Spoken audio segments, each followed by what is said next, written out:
नमस्कार दोस्तों, स्वागत है हमारे YouTube चैनल BMPITI सुमेरपुर में आप सभी का। आज हम माइक्रोमीटर के बारे में जानेंगे। पिछली क्लास में हमने वर्नियर कैलिपर के बारे में पढ़ा था। तो माइक्रोमीटर जो है एक सूक्ष्ममापी यंत्र है जो मीट्रिक प्रणाली में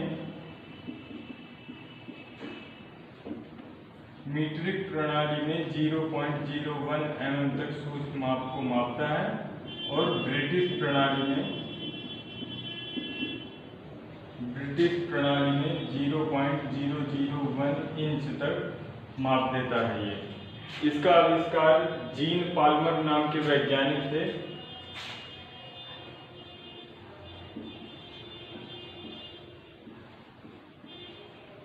जीन पाल्मर एक वैज्ञानिक थे जो फ्रांस के थे।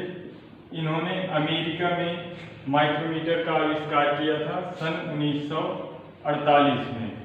इसलिए इनके नाम पर माइक्रोमीटर, जो सबसे पहला माइक्रोमीटर बना था, उसका नाम पाल्मर माइक्रोमीटर रखा गया।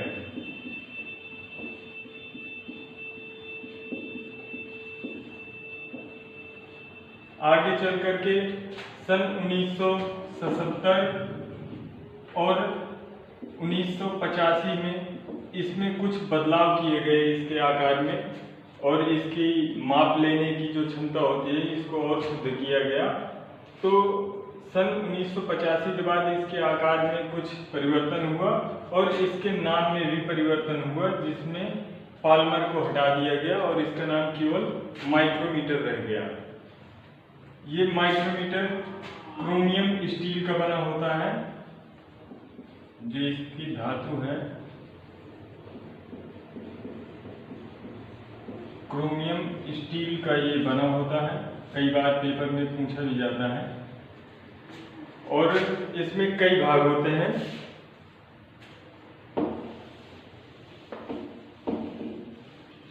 तो देखते हैं भाग इसके। ये जो सी के आकार का भाग बना हुआ है इसे फ्रेम कहते हैं, फ्रेम। और ये Invar steel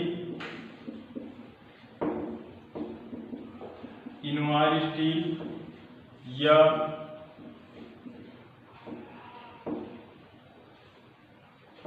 draft forged steel या कास्ट आयरन का बना होता है।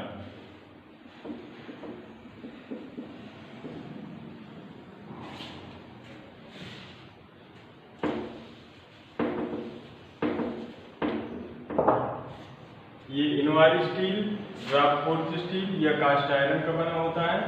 ऊपरी भाग में ये कुछ हिस्सा बाहर निकला हुआ है जिसे एनविल कहा जाता है। एनविल भी इनवार स्टील का बना होता है और इसी में आगे का जो हिस्सा होता है ये वाला, इसे फेस कहते हैं, मेजरिंग फेस। और ये जो मेजरिंग फेस है ये कार्बाइड का बना होता है। और ये भाग जो दिखाई दे रहा है इसको स्पिंडल कहा जाता है।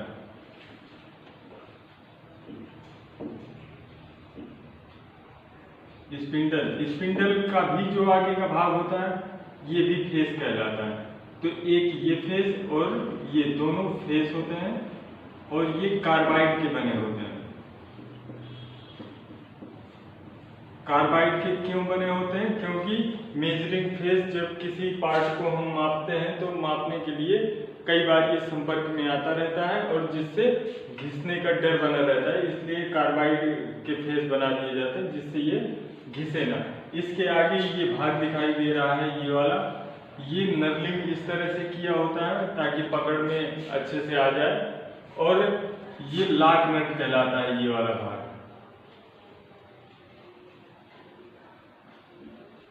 लॉक नट, जिस तरह लॉक नट इसका नाम है, मतलब ये लॉक करता है और किसको? स्पिंडल को। यहाँ पे स्पिंडल इस तरह से डला होता है और इसमें ये नट ऊपर लगी होती है। इस नट के द्वारा हम स्पिंडल को लॉक कर देते हैं। आगे का जो हिस्सा यहाँ पे दिखाई दे रहा है इसको हम बैरल या स्लीव या हब कहते हैं। इसी में एक ये लाइन दिखाई दे रही है ऊपर, इस लाइन को डेटम लाइन कहते हैं।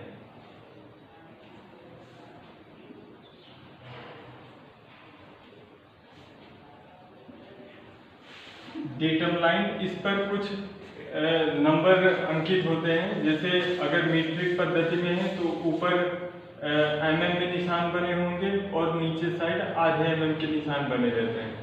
इसके आगे का हिस्सा जो यहाँ से और यहाँ तक का भाग है, इस भाग को हम थिम्बल कहते हैं। थिम्बल में हम देखते हैं कि आगे तरफ ये इस तरह से कम व्यास होता चला जा रहा है। इस भाग को हम बेवल एज कहते हैं। बेवल एज, और इस बेवल एज में काफी छोटे छोटे से निशान हमें दिखाई दे रहे हैं। इसको जो है, जो इस पे एक चक्कर होता है घुमाने में, स्पिंडल को जब हम आगे पीछे करते हैं तो एक चक्कर घुमाने में जितना घूमता है तो उसी को बराबर भागों में बांटा जाता है। आगे यहाँ पे एक भाग दिखाई दे रहा है, इसे रैचेट स्टाफ कहते हैं।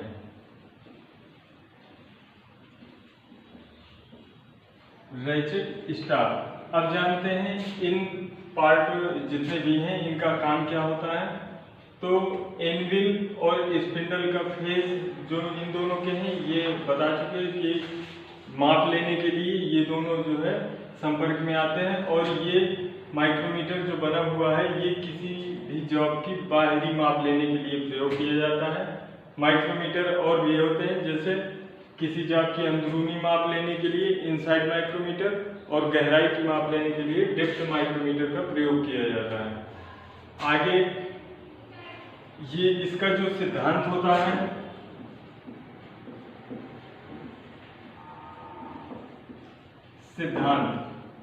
इसका सिद्धांत नट और बोल्ट पर कार्य करता है। ये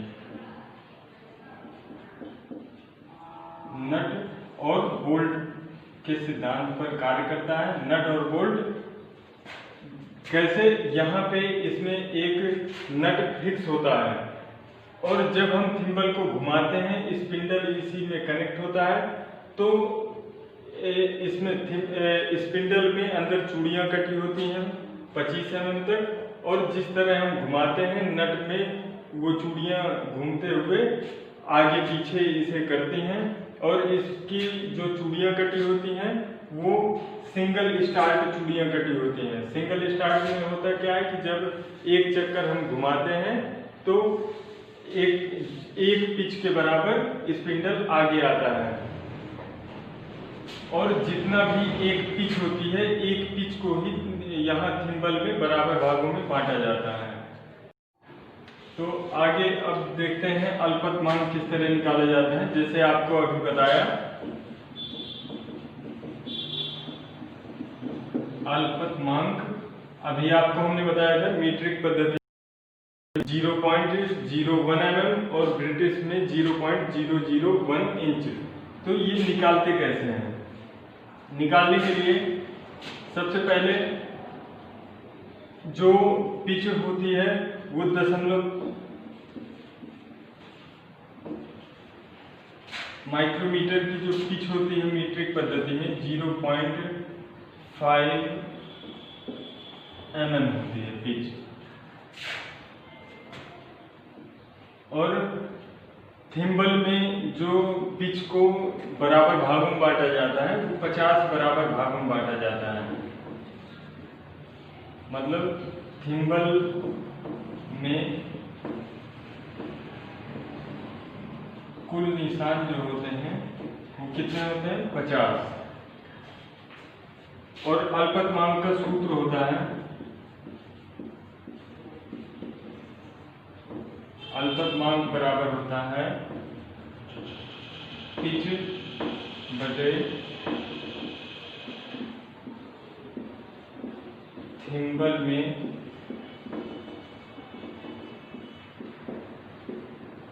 कुल निशान। तो पिच हमारी है 0.001 0.5 और थिम्बल में कुल निशान 50। अब इसको हम काटेंगे तो आ जाएगा 1/100 यानी कि 0.01 mm। तो इस तरह से ये इसकी मीट्रिक पद्धति में अल्पतमांक निकली। ये मीट्रिक में है।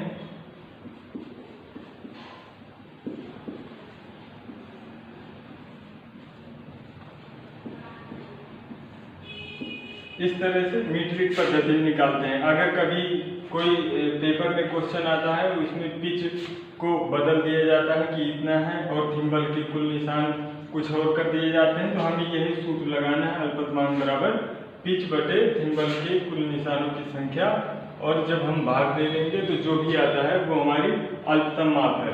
0.01 mm अल्पतम माप का मतलब थिम्बल में एक दो निशानों के बीच की जो दूरी है वो अल्पतमांक होती है।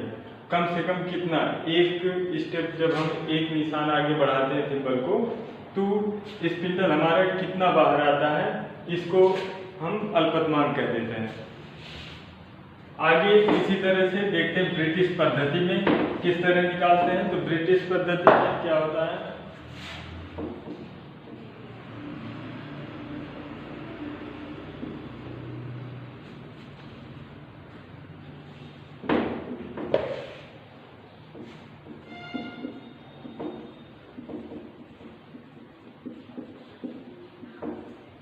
ब्रिटिश पद्धति में अल्पतमांक निकालने के लिए थिम्बल में जो निशान होते हैं यहाँ पे बैरल में, ये इंच में दिए होते हैं 1 2 3 4, और एक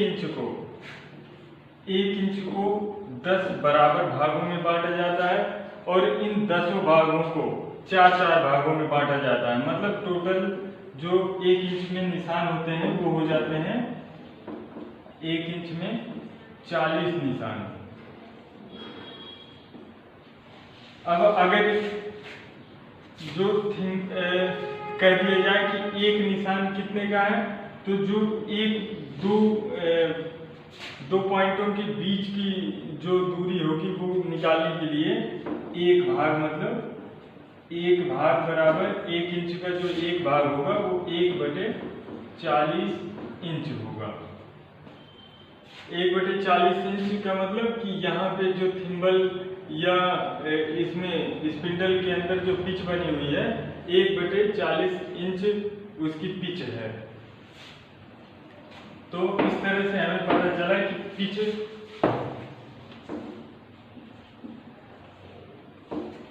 जो है 1/40 इंच है, और थिम्बल में कुल निशान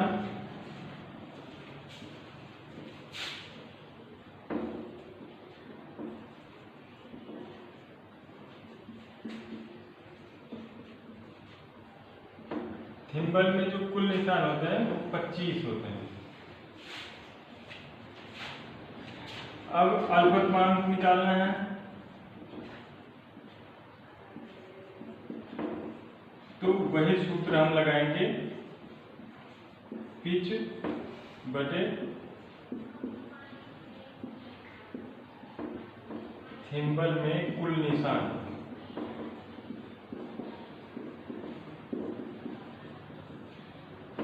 तो पिच हमारी 1/40 है, और थिम्बल में कुल निशान है 25। 25 के बटे में कुछ नहीं, बाहर का मल्टीप्लाई करेंगे, अंदर का, तो 1/1000 यानी कि 0.001 इंच। तो इस तरह ब्रिटिश पद्धति में अल्पतमांक निकाल लेते हैं।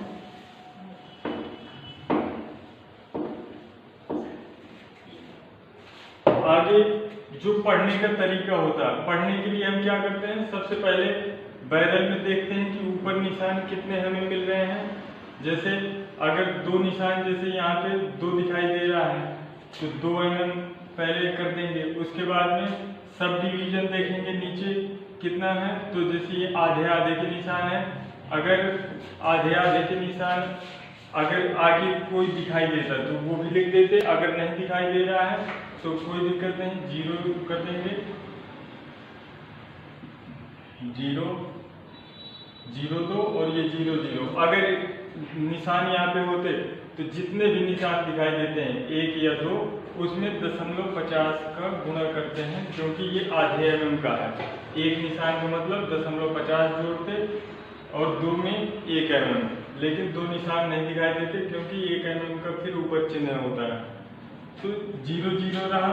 उसके बाद ये बैरल देखते हैं कि सामने कहाँ पे मैच कर रही है। ये 0 सामने थिम्बल में जहाँ भी मिल रही होगी जिस लाइन पे, वो नंबर जोड़ के और फिर जितना टोटल आता है वो हमारा निकल आता है माप इसकी।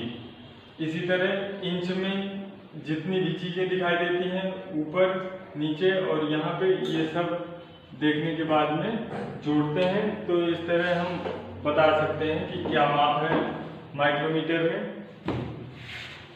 लास्ट में रैचेट स्टाफ दिखाई दे रहा है। हमेशा हमें ये देखना चाहिए कि रैचेट स्टाफ काम कर रहा है कि नहीं।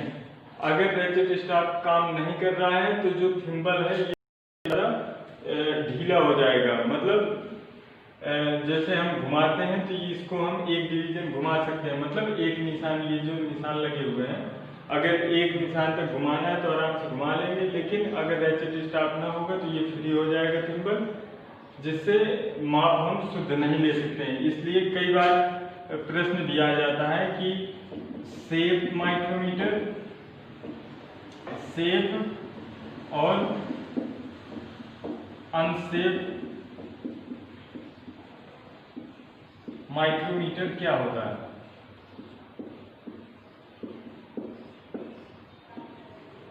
एक ये सवाल आता है सेफ और अनसेफ माइक्रोमीटर क्या होता है। तो सेफ का मतलब अगर रैचेट स्टाफ काम कर रही है माइक्रोमीटर की तो वो सेफ माइक्रोमीटर होगा, और अगर रैचेट स्टाफ काम नहीं कर रही है तो वो अनसेफ माइक्रोमीटर होगा।